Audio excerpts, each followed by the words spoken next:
Good day everyone. Today we are going to do poetry and we are going to focus on figures of speech. Now when we did some poems this past term, we looked at different figures of speech and we just touched on it, but today I'm going to focus more on them and explain exactly what they are. When a poet writes a poem, he uses figures of speech to make it more interesting. In a sense, what he's trying to do is to paint pictures by using words, so that when you read that poem, you can see the pictures in your mind to know exactly what he's trying to tell you. The first figure of speech we're going to look at is called a simile. A simile is a comparison. We compare two things with each other.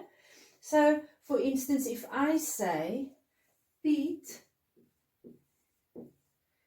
is as tall as a giraffe.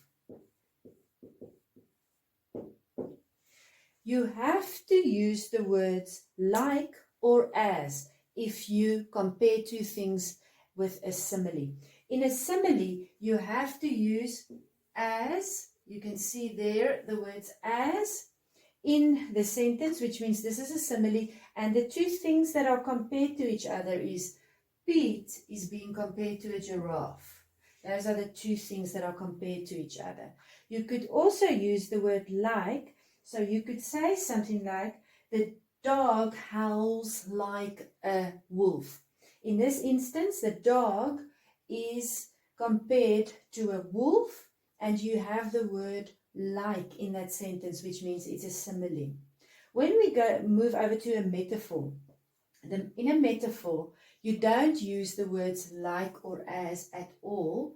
You use the word is or are, which means instead of saying Pete is as tall as a giraffe, you will now say Pete is a giraffe, which then immediately tells you that he is tall like a giraffe, but you never use the word like or as in your sentence. So all you're going to say is Pete is a giraffe.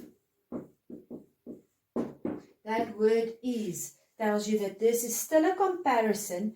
Pete is still compared to a giraffe, but we didn't use the word like or as, so it's not a simile, it's a metaphor. Pete is a giraffe. You could say John is an Einstein, which means he's very clever. And then we're going to move on to personification. In personification, it's very easy. You hear the word person in personification, and that should remind you that we take something that is non-living and we give it human qualities.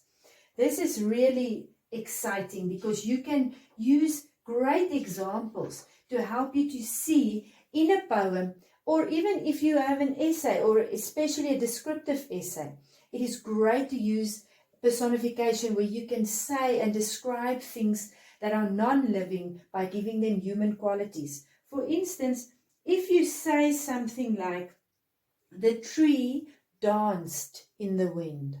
Now, if you say the tree is dancing, obviously a tree is not a living or a human thing, so it is not able to dance in the wind, but you are using a human quality to describe what it's doing while the branches are swaying in the wind, like it's dancing. You could also use an example like, let's say, the oven swallowed the food.